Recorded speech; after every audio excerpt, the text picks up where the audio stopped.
Okay, so I started in mute. So I would like to say good morning, good afternoon, good evening, depending on the time zone you are watching us, and then also depending whether you're watching a recording or you're watching us live. So feel free to tell us where you watching this Facebook Live. This is already the fourth session that we organize during this month of October, because we are talking about cyberbullying, and we're talking about cyberbullying because it's also European Cybersecurity Month, and it's also Bullying Prevention Month. So we put the two together, and we decided to dedicate all the sessions almost on a daily basis to cyberbullying. And today we're going to talk about social and emotional intelligence and learning. And for that, we have a special guest from the US. But before introducing her, I would like to say to those that are following us live, say hi in the comments and let us know where you are following us from. Because yesterday, for instance, we had quite an interesting surprise, because we had a follower from Zimbabwe, which is in Africa. And it was really nice to see that we can reach people that far. So without further ado, let me introduce our speaker and invited guest for today. Her name is Jill Brown. She's from the US. Hello, Jill. Welcome. Feel free to say hi. And let us know a bit about you, who you are. Thank you so much. Well, thanks for having me on your show. And I'm really excited to connect with your guests today and to provide them with the ideas of what we need to do to stop cyberbullying and to get a handle on it. So, part of that is working like we do every day in social and emotional intelligence. And that's what we're going to talk a little bit about today. So I work to inform, educate, and train adults in the certain skills that they need to pass on to adolescents and young adults so that they can be emotionally and socially intelligent and be positive contributing members to your community or their community and society as a whole. I also volunteer and have volunteered for 25 plus years in youth ministry. So that gives me a really in-depth insight as to adolescents and what goes on in their lives and how they feel and how they act and they react and what's really going on. I also have 3 of my own children. I have 2 kids in their 20s and I have a teenager. And so what I'm going to talk to you about today is not just talking. It's real strategies and real ideas that you'll be able to implement with the adolescents and young adults in your life. Okay, that's really interesting. We already have some people with us. António João Silva is a regular. He says boa noite, which is good evening in Portuguese, and says hi, Jill.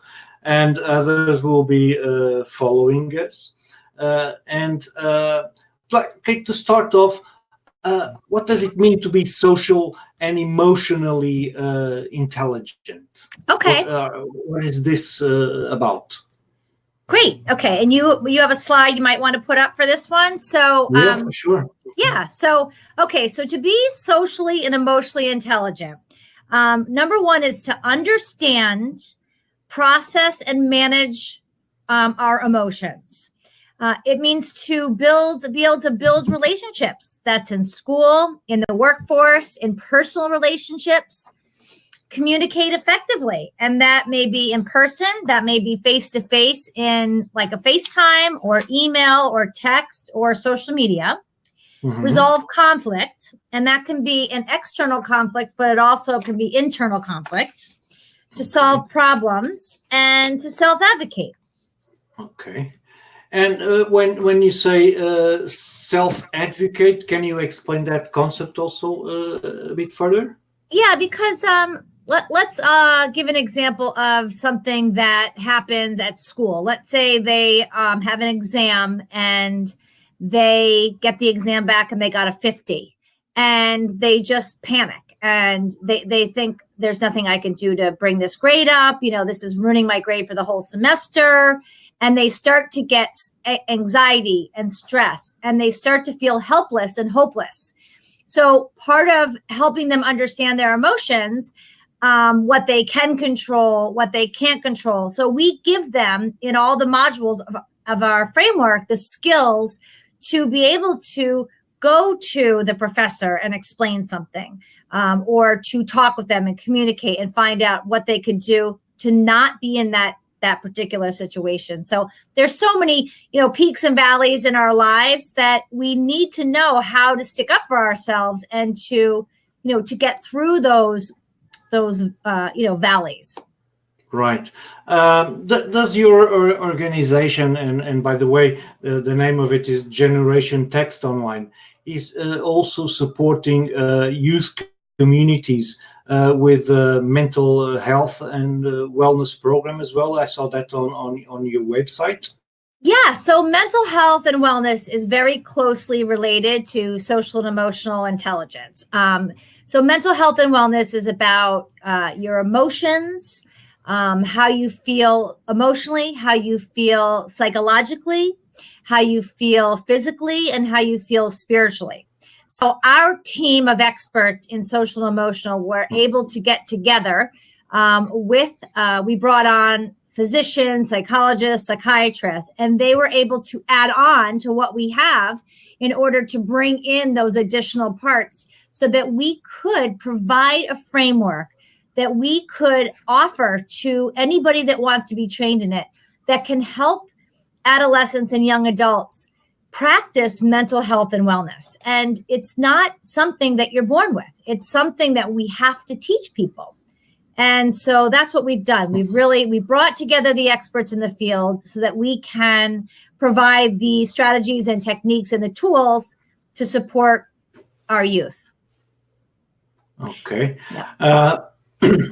Yeah, I interrupted you. You were about to say something? Yeah, so I was just going to say, and currently this framework is being implemented around the globe. It's being implemented in schools, in places of worship, with athletic programs, inside mentor programs, parent groups. And so it's really, what's really neat about this is that you can start with an existing group of adolescents that you're already working with and you already have a relationship with. So it's easy to get started on this. Okay.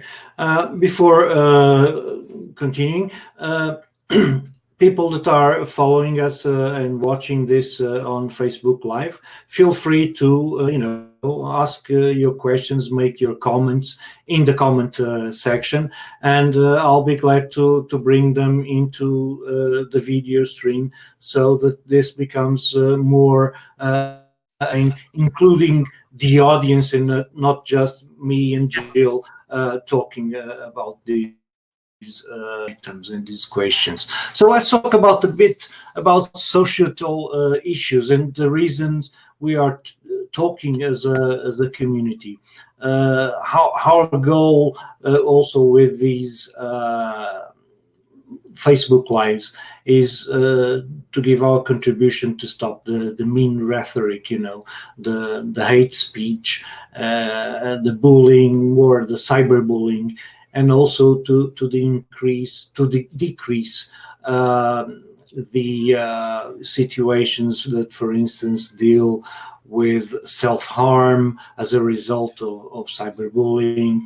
And as we were mentioning, in Portugal, for instance, we don't have many cases or directly associated suicide cases related to bullying or cyberbullying. at least known to the general public. But we do have problematic situations, mainly those that involve, for instance, teens that are in a dating relationship, boyfriend and girlfriend, and that they usually engage in sexting behaviors.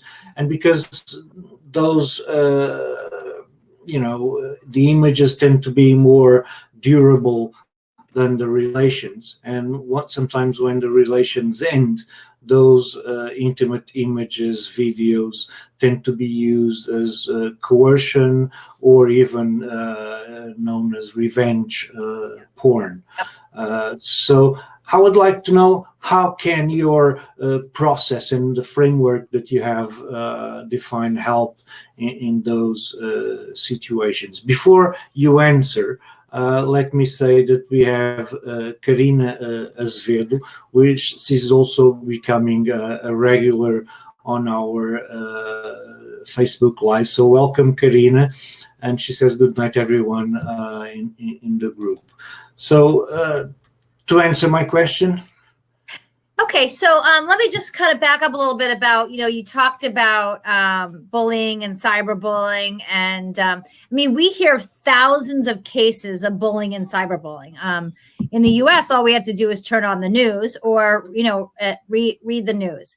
Right. And it's not uncommon that there is so much pain in somebody's life and they don't see a way out, that they take their own lives. I mean, suicide is one of the most common reasons of death in ages 15 to 24 and college students. So it's one of the leading causes. And so the idea is, let's talk a little bit about emotions. Okay, so each of us has a large range of emotions. And, for the sake of this discussion, let's just say there's two categories we can put emotions into. We can put our emotions into positive, or we can put them into negative. So when you have a positive emotion, your body will do things like smile or laugh or be nice to people. That's a result of having a positive emotion.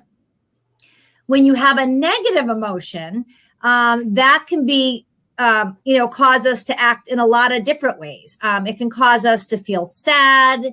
It can cause us to feel angry, resentful, like you said, vengeful, violent, fearful. So what happens is, when you start to feel those emotions, they start to get in the way of your frontal cortex, of thinking your way into a solution or out of a problem.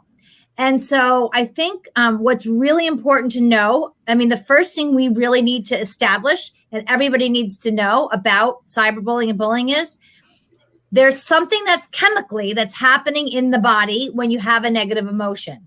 And so I included a video I would like to watch, it's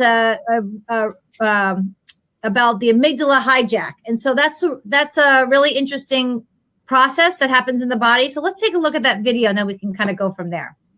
Yep. Just give me a second so that I can bring it up.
Okay, there's the first time for everything.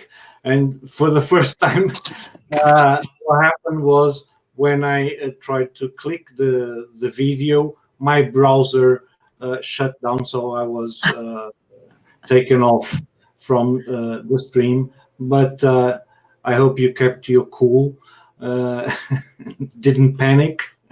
No negative emotions there. No, nothing. Okay. Uh, so let me see. Let me load the video Okay. and try to show it again. Great. And if the same thing happens, what we'll do is I'll share the URL, Okay. and the people who are following us will be able to see the video afterwards on their own. Okay, great.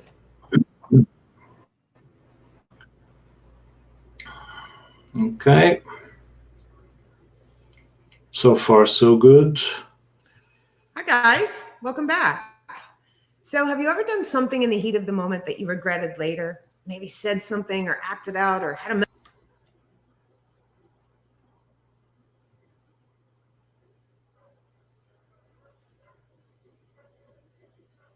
Mhm.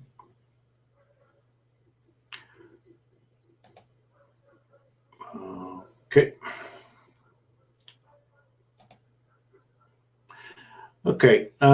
It seems that the video is getting stalled, so I'll share this in the comments section so that people can watch it after the Facebook live. And if you can give us a short explanation on about the video, that would be great. Sure. Okay. So, basically what she's going to explain, and there's lots and lots of videos and lots of information about this out there, is how when we are, there's two parts of the brain, and one is the feeling part and one is the thinking part. And what happens is when you have these negative emotions, they basically take over, or something is fed to the emotion rather than the thinking part of the brain. And so you literally, the emotions take over the thinking. So you literally cannot think your way out of a problem as you are feeling this heightened negative emotion. And so, so really what we would take away from that video and take away from this whole idea is that sometimes, making bad choices and behaving poorly is just a lot of the times because we don't have the ability to think it through. Yeah. Because our emotions are hijacked, hijack our rational thinking. Mm-hmm. So let me just say that again. So many times our bad choices and behaving poorly are not because we didn't think it through. It's literally because our emotions hijacked our rational thinking. And so, so it's important because it's hard to make good decisions many times when our brain is so focused on our emotions. And so that is why once you understand that, it's not a matter of just saying, she shouldn't have done that, or that was bad, or they're a bad person. It's once you understand what's really going on in the brain, it's easier to see what the solution is. So the thing is that we know, because that's happening, that we have to teach these skills. Adolescents and young adults have to learn these skills when they're not in heightened negative emotion. They have to practice these skills through routines and exercises. They have to practice those skills in a role play, so that they can act it out and physiologically answer the problem and solve the problem and resolve the conflict. And then they have to have the ability to talk through the situation with somebody. The thing is that when we're emotionally involved with something, a lot of the times it's hard to see the truth, or what really was the best scenario. So giving that opportunity to talk it through. And it's only then when we provided all of those things to adolescents and young adults, do they even have a chance of acting appropriately while they're feeling these negative emotions? We usually say, that when we react emotionally, usually we make bad decisions. Yeah.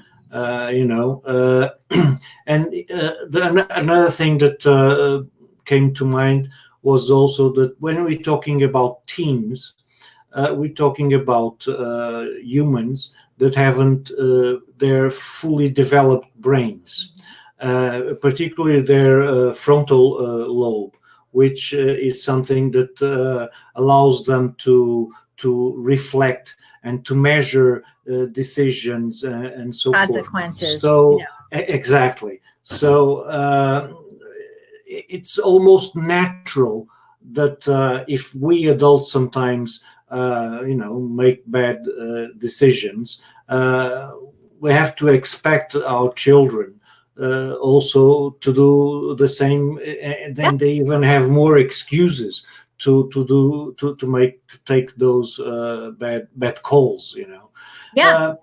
Another thing that's interesting, we have already more people in. Ligia Azevedo is with the Ministry of Education, and she got in when I was getting out. So she's saying no problem, probably to assure you to be easy, not to panic. And she says one more great session. Aside the video glitch, everything, and the fact that I was kicked out of my own Facebook Live, everything is going on fine. I could have hijacked it. Another thing is sometimes we have the feeling that bullying nowadays is worse than it was when we were children. Is that accurate? One of the questions that sometimes people do is, do we have that feeling because it's something that nowadays we are more aware of, or is actually something that it's really happening? I am going to say that it's worse, and it's a lot worse. It's not that it never happened to us, but there's several reasons why it is worse. So first of all is when bullying happens online, hundreds of people can see it. Whereas in the old days, if you were bullied in school, if you were bullied, in the hallway or on the playground or something, only the people that were there could see it. But now hundreds, if not several hundred people can see it. And that way Millions. It is. Yeah. So the emotions are videos that go viral. In videos that go viral, you can have millions of people seeing those aggressions, right? Mm-hmm. Right, exactly. And the thing is that you can't erase it and you can't stop it. And so that is a very hopeless feeling to a teenager. I mean, really to an adult, to anybody. But knowing that there's nothing you can do about it, the pain is just multiplied. Another idea and another reason I believe is reality TV and YouTube. The exposure that our youth and young adults have. I mean, you have to think, reality TV, it's full of backstabbing and, judgmental behavior and who's better than who and who stole whose, boyfriend or husband or something. They're just exposed to mean, negative, and hurtful behavior. And that is different because in the old days before we had something like, and YouTube is similar because it's, there's the kids love to watch these jokes and, everybody likes to, anything's happening, a fight or something. And the first thing everybody does is they hit record. And so, our children, have access to all sorts of things that their brains are literally not ready to see. They're not mature enough to see. And they don't understand it. And being, we know that the more you're exposed to that kind of stuff, the worse, that now you think that's appropriate behavior. I mean, we look in the media. I mean, especially here in America, our politics. It's negative rhetoric, it's display of anger, it's constant violence, constant. Mhm. And so that has a really big effect on an adolescent's mind. It sets the bar for what's appropriate as far as how we handle our emotions and what we do. And so, yeah, I would argue that because of these factors, kids are meaner today than they used to be. Mm-hmm. So, and they don't know actually how to deal with those emotions. Is that it? Yeah. And so, I see, for instance, many situations in which kids resort to pranks, and they record those pranks, and they become viral, and in the beginning they were probably not ill intended. They were just a prank to have fun or something like that. But when you're being recorded, exactly, you have to step it up. You Absolutely. have to, right? Because, it's, and you can very easily see, because, really in starting in middle school, especially boys, they're trying to get a laugh. It's a big thing to try to get people to think you're funny. That's one of the ways they handle their nervous emotions, is trying to be funny and trying to get people to laugh. Unfortunately, because of what they see, and if they're on camera, things will escalate very quickly because they're being recorded. Right. Yeah. So, handling, I'm sorry. Yeah, well, go ahead. I was going to say, handling negative emotions isn't a new idea. I mean, we've always had to do that.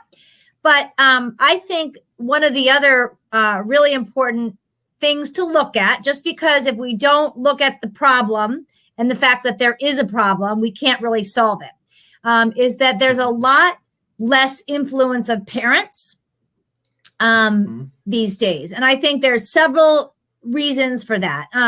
Number one is the breakup of the family. I mean, 50% or more of parents are single parents. So that means their kids are home alone a lot more. That means the parents are maybe working more than one job. They're exhausted. I'm a single mom, so I can tell you right now, the family dinner, I'm too tired to cook a lot, or at least to cook something where there's a lot of dishes. So it's different. It's just different because we're not having that family table where we sit and we talk and we have a conversation. We also see, I don't know. Can I interrupt you there, Jill? Yeah. Just for an example, I had a Brazilian pediatrician, a friend of mine, that was telling in a consultation with a mother. And she said, the pediatrician said to the mother, if you want to take your child off video games, during the meal, you have to, have the meals at the table. And she said, meals? What are you talking about? We have no meals, Tom. Each one takes their own bowl. I go and watch TV, and he goes to his room playing video games. So what happened actually is, not only because of the factors that you were mentioning, but also because the day-to-day life that we run, we get on, everybody wants just to sit on their own corners and look after themselves. Yeah. And family as a unit is breaking up because of the thing. Yeah, and I've really studied this, especially in my own family. It's been very easy for me to see why that's happened. You were telling me that you have your children in different places right now. Yeah, and I want to have that family unit, and I want to be able to give them that guidance. But the other thing that's really an issue is the youth sports. And youth sports has taken on a whole new life of its own, where they're practicing 5 and 6 times a week. We have we have practice at 9 o'clock at night. We have out-of-state tournament. Everything's a travel team, and it's out-of-state tournaments, and we're away on weekends. And so these are the new norms. And again, they just lead to less family dinners and less, which really is less family time, because family dinners was when we were all sitting and paying attention to each other. We were practicing a lot of the skills that we teach in our framework.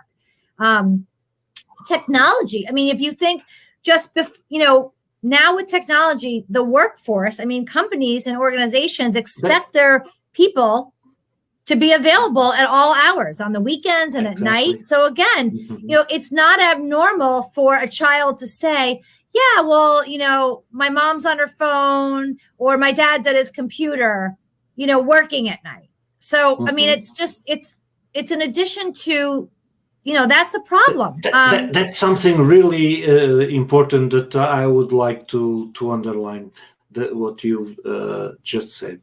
So you're basically saying that the fact that we have a family dinner is the opportunity we have to educate our children emotionally and on the values that we have and manners. So forth. Yeah, exactly. Appropriate behaviors. Yeah, basically modeling behavior. Yes. Oh, and modeling, of course. Yeah.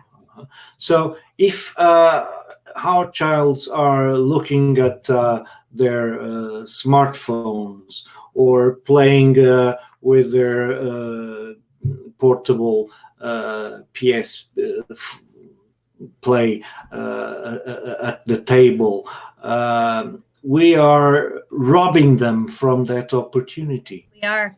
Have you ever gone to a if you go to a restaurant now, you see the parents and the children, and all the children have an iPad, even as young as like 1 and 2 years old.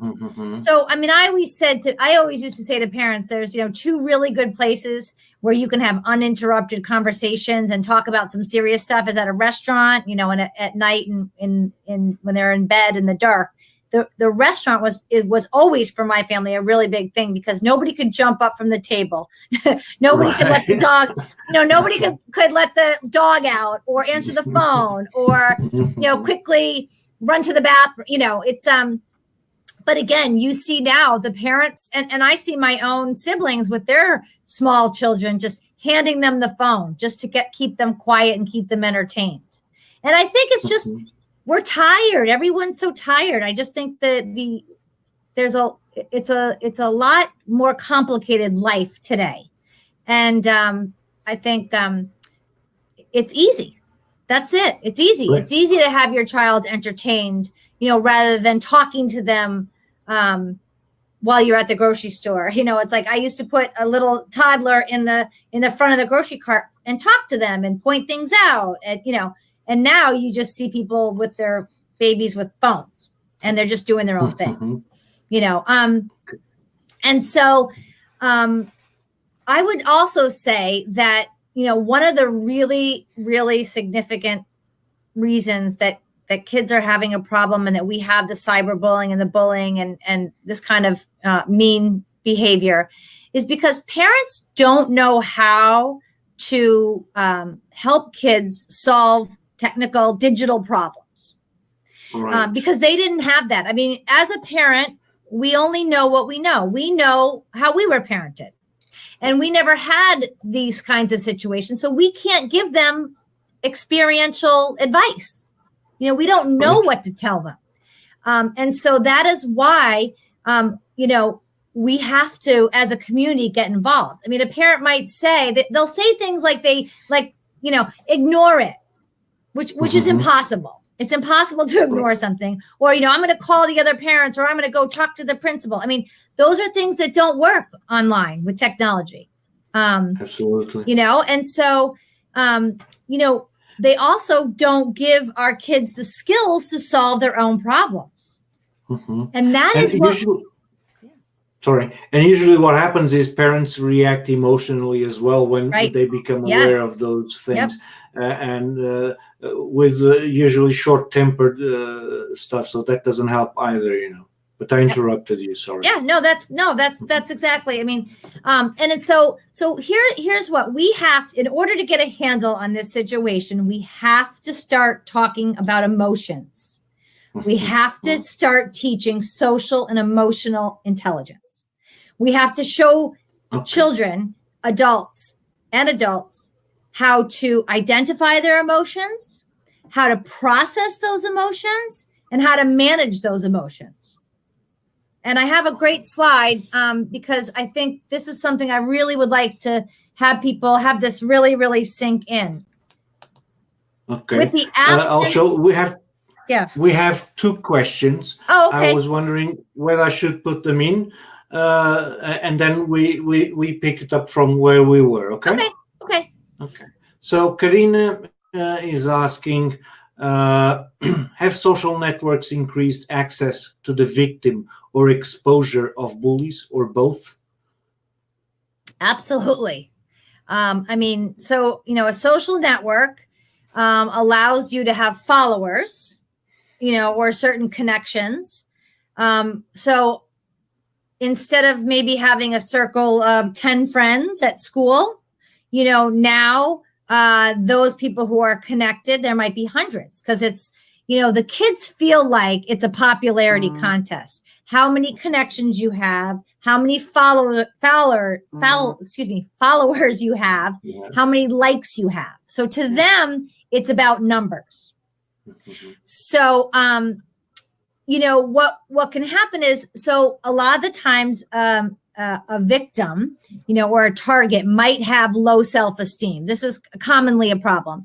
And so what they might, and honestly, I'm going to say a lot of adolescents have low self-esteem. So what they'll, you see these kids taking selfies of themselves all the time. And, and adults will say, why are you always taking pictures of yourself? They're not taking pictures of themselves. What they're doing is they are putting this on Snapchat. They're trying to show what they're doing and where they are for everyone to see. It's like, or their outfit or something like that. And so it's like, hey, this is what I'm doing. Look how much fun I'm having. Look where I am. And so again, now they're looking for approval or acceptance through that. So they're going to look how many likes they got, how many people made nice comments to them. And so that gives people a really easy access to targeting somebody that they don't like or that they want to have power over. It's the same. It's a social ladder, for people to feel good. Sometimes the only way they know how to feel good is by stepping on somebody else, stepping on top. That's how you climb to the top. That's most kids. That's all they have experience with. So let me say again that if you have questions, comments, or suggestions, feel free to leave them in the comments. Karina Azevedo also says, does misuse of social networks further increase access to victims or rewarding exposure of bullies, or both? Yeah. Similar to the previous. Just kind of like the same question. And again, for a bully, right?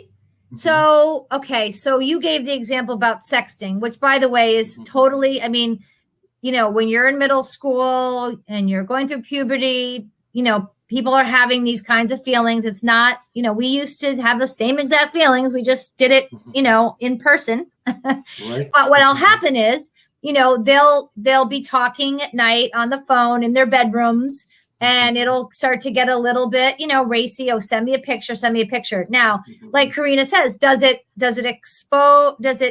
exponentially expose, get the victim, the bully to really hurt this person? So of course, so if you've taken that picture, you have a picture of your ex, a naked picture. Yeah. If you want to hurt somebody because they hurt you or they embarrassed you or they told somebody about you, yes, you can post that, and however many people you have, they can all see it. It gives a lot of power to a bully.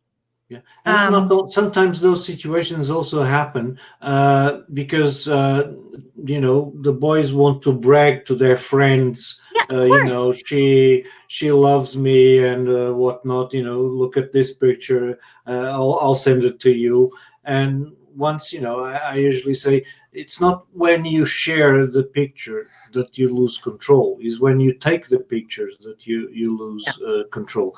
And actually the internet has the chance to increase exponentially the exposure of content. Much easier. Digital content is very easy to copy and to share, and as a result, it reaches much more people. Yeah.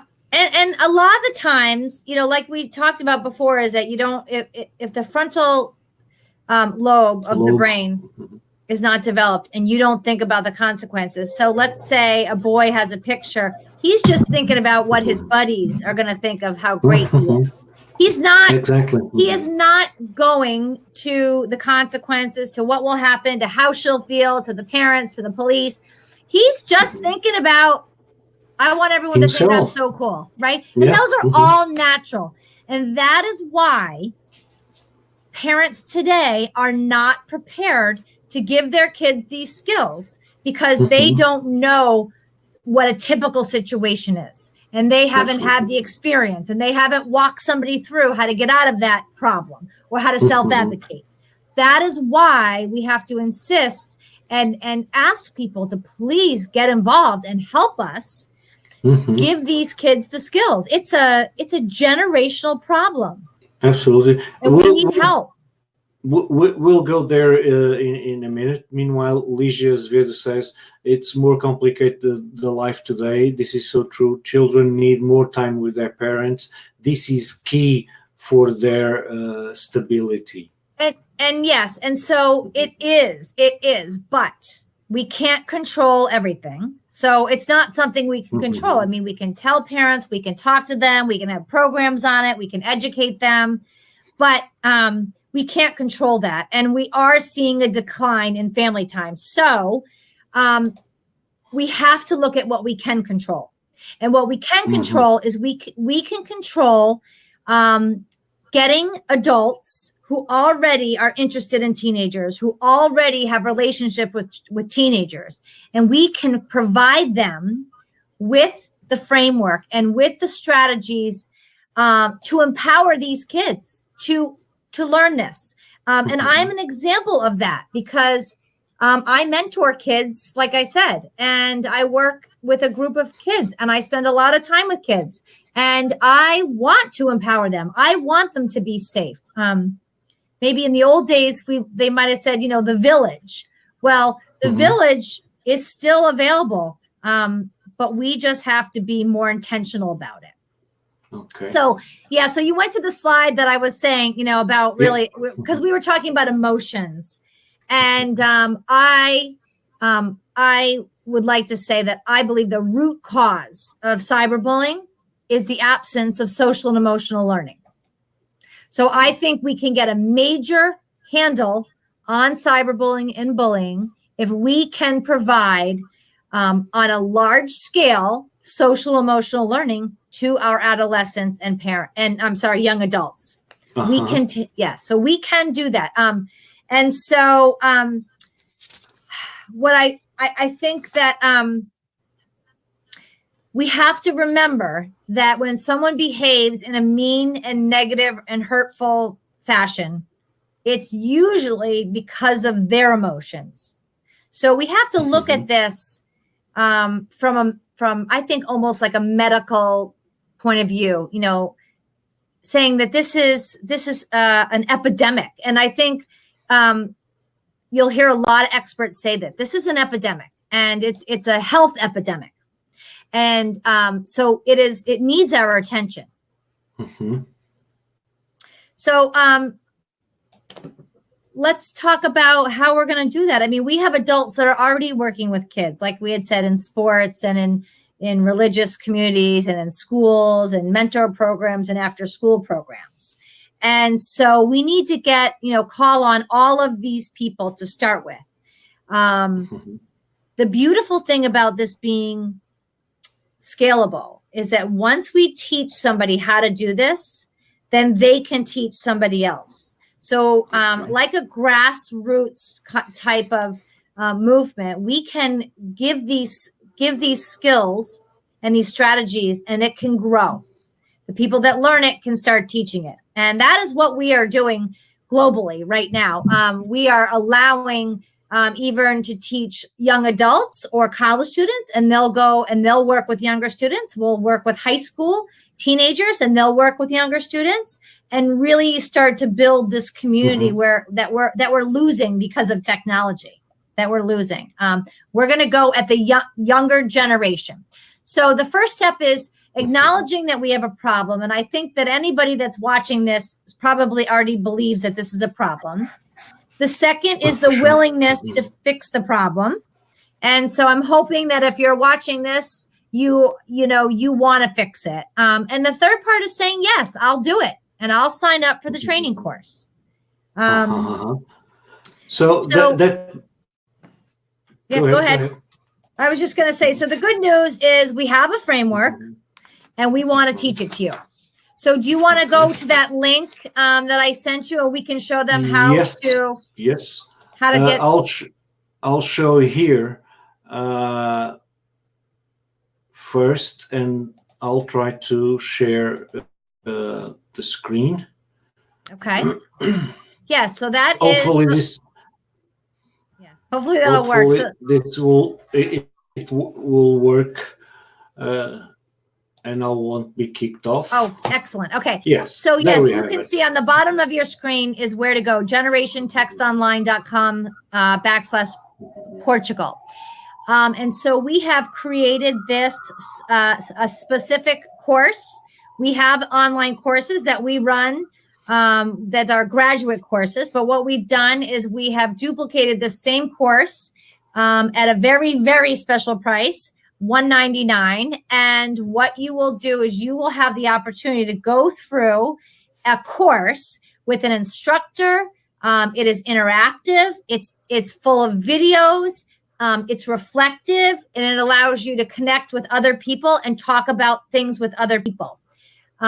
And so that is a very easy way for you to start to begin learning about how we're going to change this. You'll see in the blue boxes, there are also training manuals. So what I don't think we're going to have time to talk about today, but a little bit about what the skills are that we're learning. And let me just quickly tell you what those are, because there are specific skills that we're teaching. And then each, we've organized those into modules. So we have 6 modules. Now, each module has routines that we're going to teach you. This is part of the training: routines, practices, and learning activities. And so what we encourage people to do is to hold a get together, like a little meeting or a little small group coffee, or kind of like you would do in a book club.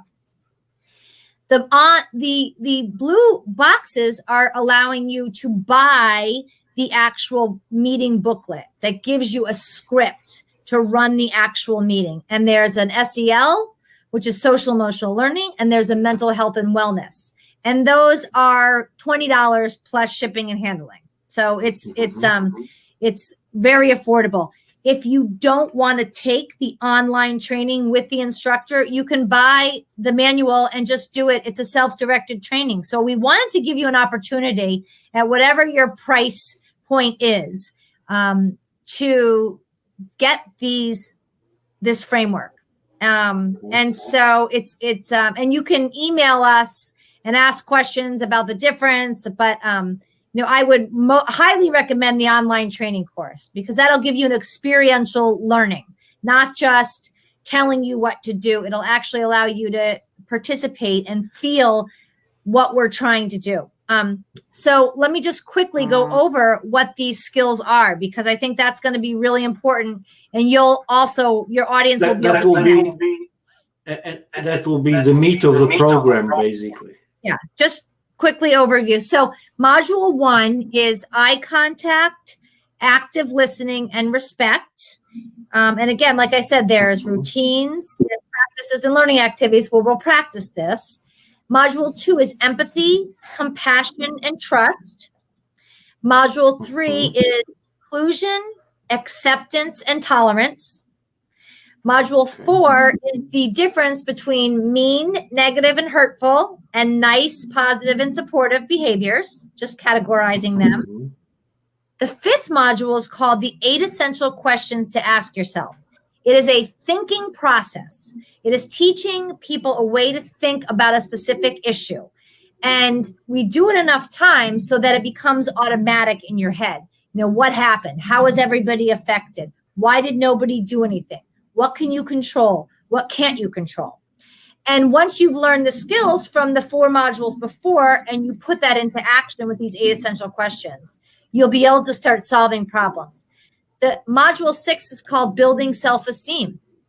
And we believe that if you have very low self-esteem, it is going to be very hard to function emotionally and socially. So we can show you how to build people's self-esteem.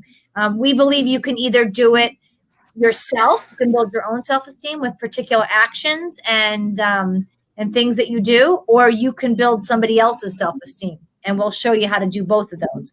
But by practicing and using those learning activities, providing that simple, this is something, I mean, I'm talking, this is interaction. It's just changing the way you interact. It's a lot of 21st century skills that we're going to give everybody. We're going to talk about the importance of inquiry-based instruction, which is using questions rather than talking. It's all about the 21st century brain and how it's wired and what 21st century learners need in order to be able to use the skills that you're teaching them in their everyday life. The thing is that at Generation Tex, we know 21st century learners. We know adolescents and we know young adults. We know what they need to change their behavior. We know what they need to manage their emotions, to process those emotions. And we want to teach any adult that's interested in how exactly to do it. Okay, that's very interesting.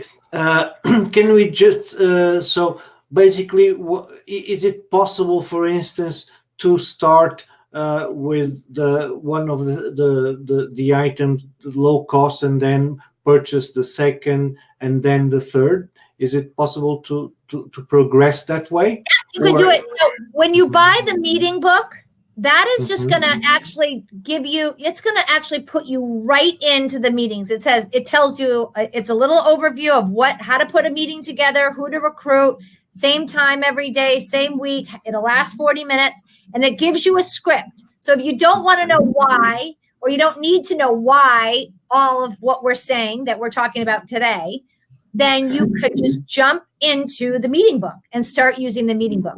The course is about a 40-hour course. It's on your own time. It's because it's online, you have 5 weeks, and each week you do some reading, some videos, some reflection questions. You communicate with the instructor, you communicate with the other people doing the course. It's comprehensive. If you want to know why and really be able to teach other people. That's a trainer model, right? If you want to just do it, you can jump right into the mental health, same thing. It'll give you the actual meetings. It'll give you everything you need to know to teach students and to work with them. Okay. Or if you want, you can buy the 3 in one package for a better price, right? Yeah. Okay. And another thing, Jill, do you have to have any particular set of skills to take this on? Everything that you will be doing, that any adult will do, is a natural. It's not anything you don't know how to do. We all know how to do something, but what we're going to do is we're going to give you the script so that the order that you do it, the way you present it, how you teach it is going to work for this generation. So you won't be surprised and you won't say, oh, I've never heard of this, but we're going to, it's arranged in a way, and that's why it's broken into the modules, and that's why it's broken into routines. And again, like when we talk about eye contact, active listening, and respect, that first module, I mean, those are things that we used to do around the dinner table. We looked at somebody when we talked to them. But the thing is that today, we've already talked about, a lot of people are sitting here with their phones while you're talking to them. You run a professional development and people are on their phones doing it at the same time as they're listening. You go, you're trying to have a family conversation. You said the kids on their phone, answering their text messages, posting things on Instagram or on Snapchat. So it's it is not something that you don't need to be a teacher. All you need to do is care about this generation and want to help them and follow. So it's something that you can even use in a family setting. Absolutely. With our own children, for instance. Yep. You can use this. Yeah. Okay, so we basically we can take this, use it with our own family. We can use it in our church group, for instance, in our sports team where the kids go. We can take it and use it as a teacher with our own class or extracurricular activities, and you don't need any specific skills because the exercises are given. You just have to follow the script. That's interesting. Yeah. But what I'd like to say also is that this is a train the trainer program. Yeah. And so if you are in a situation, in a career, or in a position where you work with a lot of adults that work with kids, what I really recommend is taking the online course so that you can understand how we can implement this on a wide scale. If you are the superintendent of a school district, this would be something you understand how easy this is to give these strategies to all the adults that are below you. I mean, and you think about one teacher learns how to do this, and year after year, how many kids go through her class.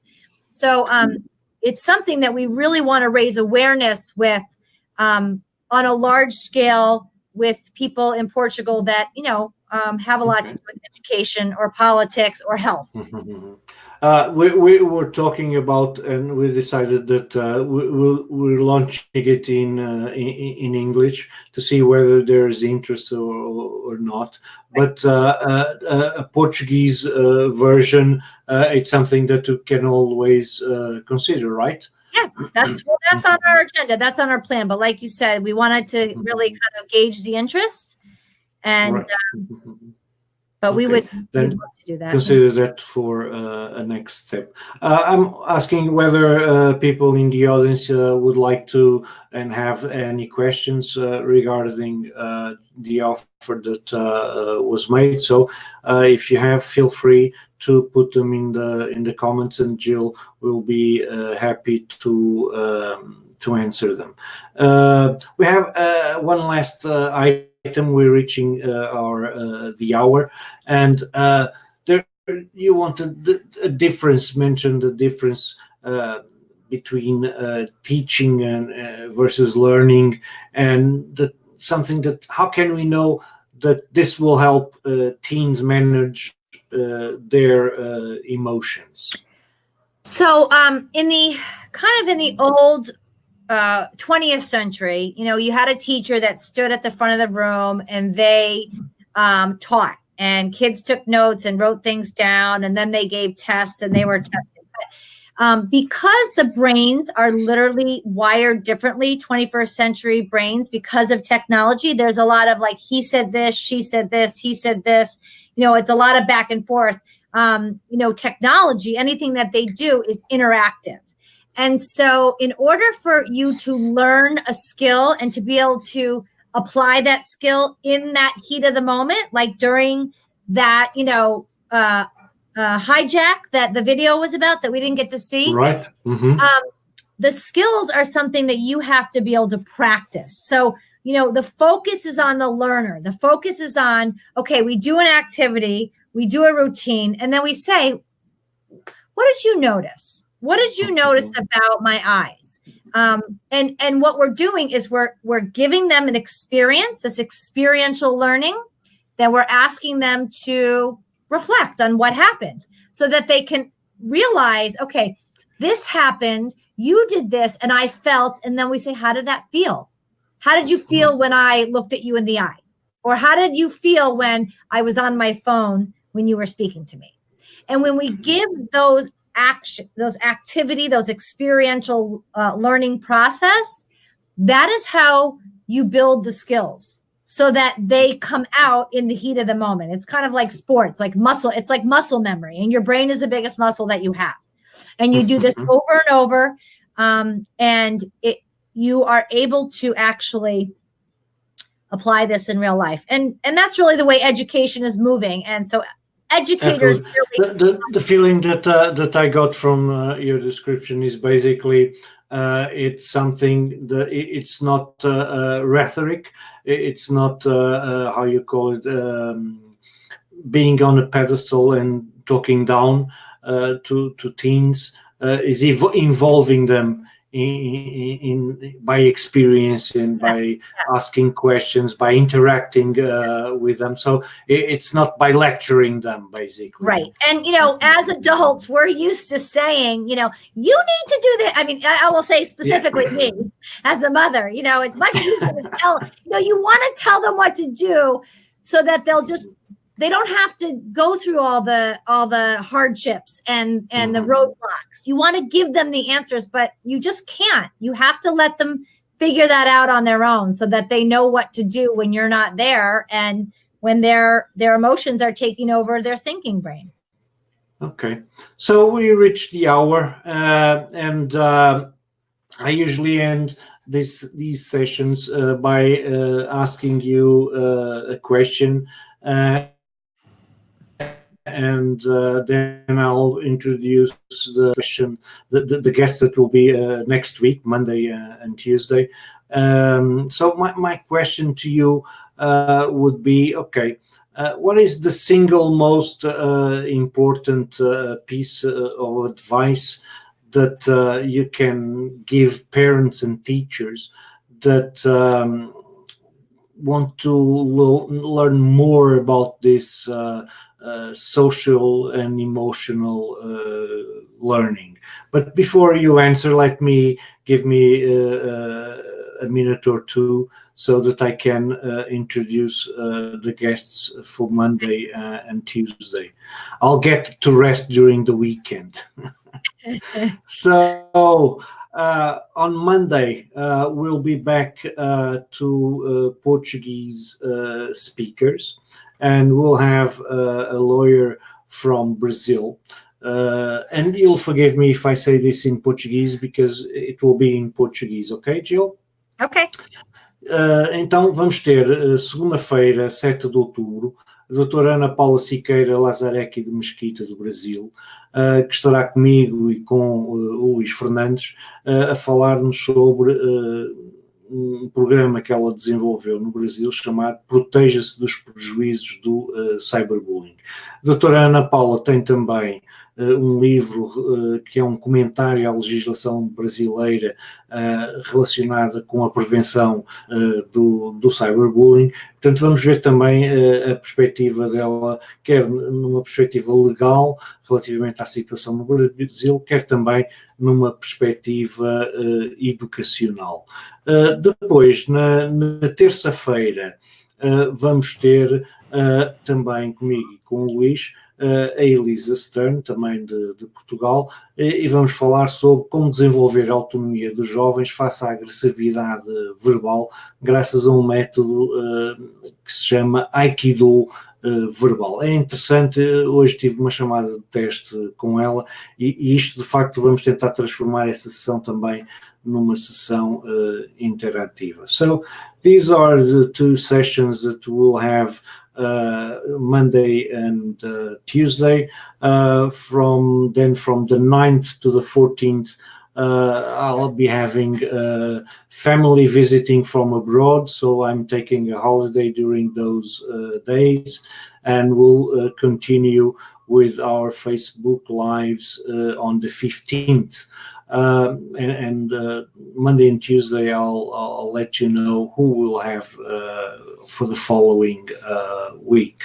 So back to you, Jill. One thing that I didn't say, and I would like to say, because people sometimes don't have to know these things, but before I go into that, Karina Azevedo was saying another great live. Yeah. And so kudos to you, Jill. And Edith, Utete. She's from Zimbabwe. She was here yesterday. Thank you for coming back again, Edith. Hope you have seen from the beginning. If you haven't, you'll have the chance to watch the recording. But I would like to bring here a resource, this one, because I was looking, and this was in 2013. I read an article that you had wrote, a simple activity to help create a good, positive school climate. And I asked you to translate that article, and the Portuguese version is available on this URL, this address. So this was 6 years ago. 3 years later, I wrote a book on cyberbullying with Luís Fernandes and Sonia Seixas. And because I think that this exercise is very helpful, we have included a reference to it on our book. So it was only natural that after having known your work and see that you had developed from there, because this, as I said, was 6 years ago.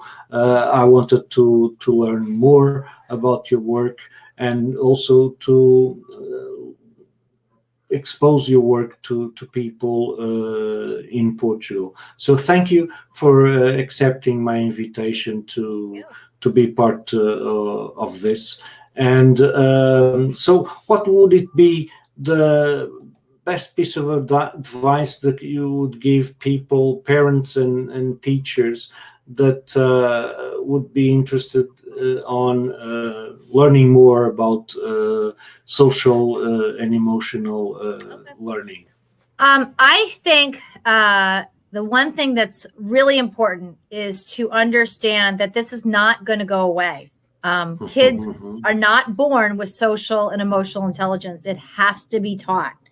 And it's our job as parents to teach our kids. It's our job to teach our kids how to act and react in real life, and how to make people feel. And that is going to be the true success of how they are in life, whether it's financially, whether it's spiritually, whether it's their happiness. And so, again, I would say cyberbullying is a result of the absence of social and emotional intelligence. And again, I'd watch that video that we did not, we weren't able to play, because that is really going to show you, once you understand the root problem, you will be jumping to get involved. When you understand that there's no way possible for somebody to think logically when they're feeling a negative emotion, your child, that you need to give them these skills. And this is easy stuff that you can do with your family or with any group. And I really hope to hear from you, and I hope to guide you and empowering you to help the youth in your life. So thank you so much. You're welcome. Thank you. And for sure you'll hear from me, because I am really interested on your approach and would like to learn more about it. We also have Iris Eurozov. And she's saying, thank you for the very interesting and insightful talk. Thank you, Iris, for joining us. And I'm glad that you enjoyed this Facebook Live.